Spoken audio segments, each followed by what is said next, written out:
everyone, welcome back to my channel. If you're a returning subscriber, I'd like to say hi, welcome back. And if you're brand new to my channel, I'd like to say welcome. My name is Natasha. I upload videos every Sunday, and on my channel you can learn all about self-development, self-growth, and upliftment, mainly for women, but some of the topics that I touch on are also relatable to men. So today I'd like to touch on the topic of femininity, how to be more feminine, and how femininity or the lack thereof can affect us in our relationships. If this is something you're interested in hearing, stay tuned.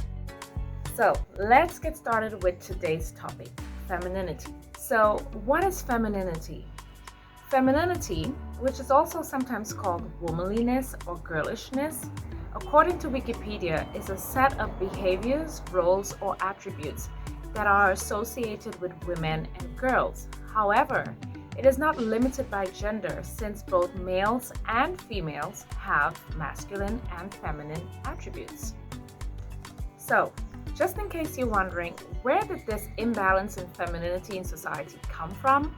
Well, according to Wikipedia, Tara Williams suggests that the modern-day notion of femininity in English-speaking societies began back in the 1300s, at the time of the English medieval period when they had the bubonic plague or the Black Death plague.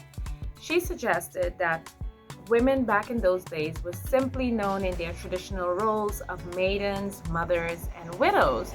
However, after the Black Death plague wiped out half the population in England, traditional gender roles changed and society opened up to allow women to do male jobs. However, in that time, which is a reflection of what we're kind of seeing today, women were given lower skill jobs, and as such they were paid lower salaries. This kind of occurrence also took place well after World War II, where women were once again thrown into society to fill the gaps of male jobs. Now, let's put it this way.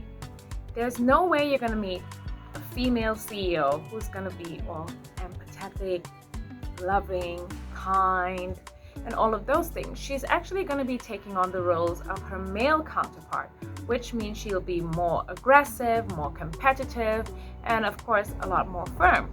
So this is where the gender roles switched, and of course femininity also had to take a back burner. Now, some of the masculine traits will be known as dominance. They are strong, independent, assertive, brave, and innovative. Now, the feminine traits are emotional, collaborative, nurturing, vulnerable, caring, and humble. Well, some intellectuals and second-wave feminists, they argue that femininity and masculinity have been culturally constructed. And they say that traits such as passivity and tenderness were assigned to girls, while intelligence and aggression were assigned to men. Girls, they said, have been associated with toys and games and televisions and schooled into conforming to feminine values and behaviors. Well, I beg to differ, but let me know what you think in the comment section below. I kind of have my if, buts, and maybes about that. In fact, it's said that scholars have for many years debated the extent of which masculinity and femininity, gender identity, and gender-specific behaviors are due to socialization versus biological factors. Studies of prenatal androgen exposure have provided some evidence that femininity and masculinity are partly biologically determined, which is my belief. Let me know what's yours.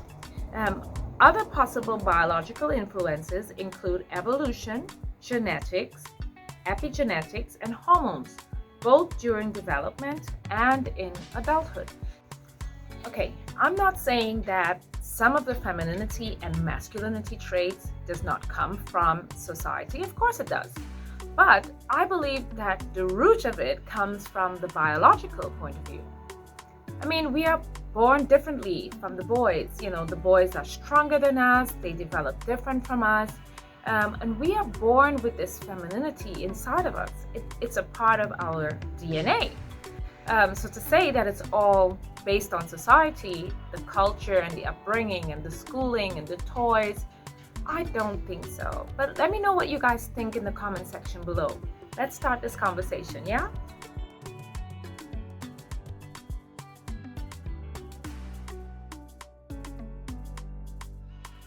Now, ladies, because we live in a male-dominated society, masculinity is usually praised, while femininity is usually frowned upon and looked upon as a sign of weakness. Hence the reason that a lot of us females get more into our masculine side, especially in the workforce. Now, I'm not saying that this is wrong, because I too have gotten into a lot of my masculinity from working with guys in bands for many years, and I tend to have a sense of over independence. It's terrible. Okay, it's not terrible, but I'm really working on using more of my femininity in society. I'm a naturally feminine girl, you know, I love femininity, I enjoy it. It's just that there are some disadvantages of having too much masculinity and not enough femininity as a female.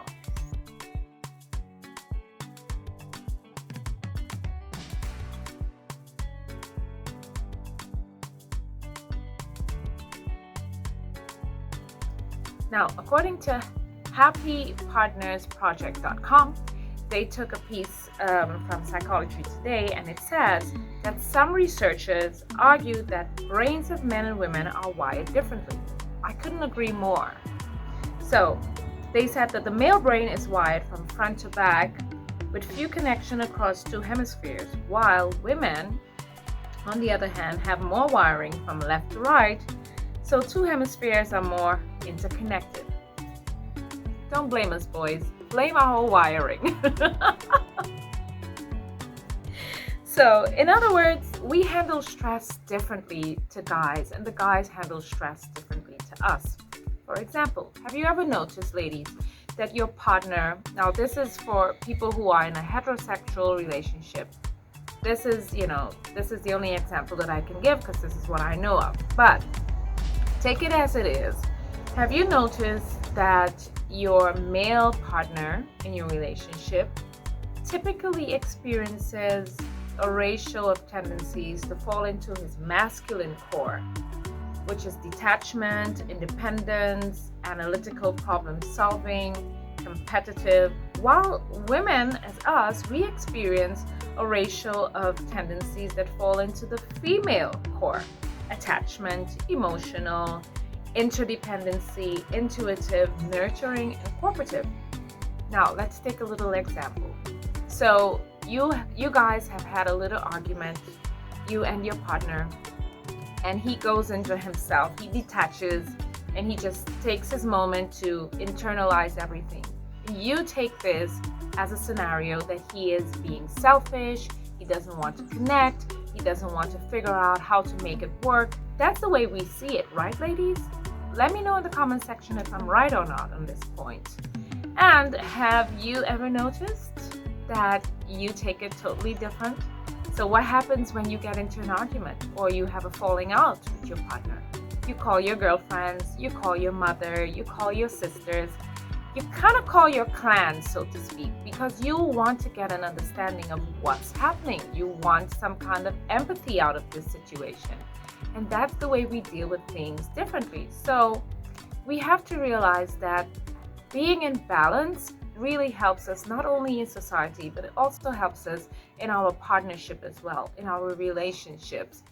We're better able to solve situations, and let me tell you the way I think it works sometimes. Now, there are men who are more into their feminine aspect of themselves. So they're a little bit more nurturing and caring and empathetic. These men are usually more attracted to women who are more in their masculine zone. So more assertive, more independent, more strong, and that's totally fine. And there's a lot of men who are attracted to some women for their femininity, because she's soft, she's gentle, she's kind, she's caring. What happens a lot of times is men might be attracted to you because you show some feminine aspects of yourself. However, there are some masculine aspects of you that kind of butt heads with his masculinity, so there's an unbalance.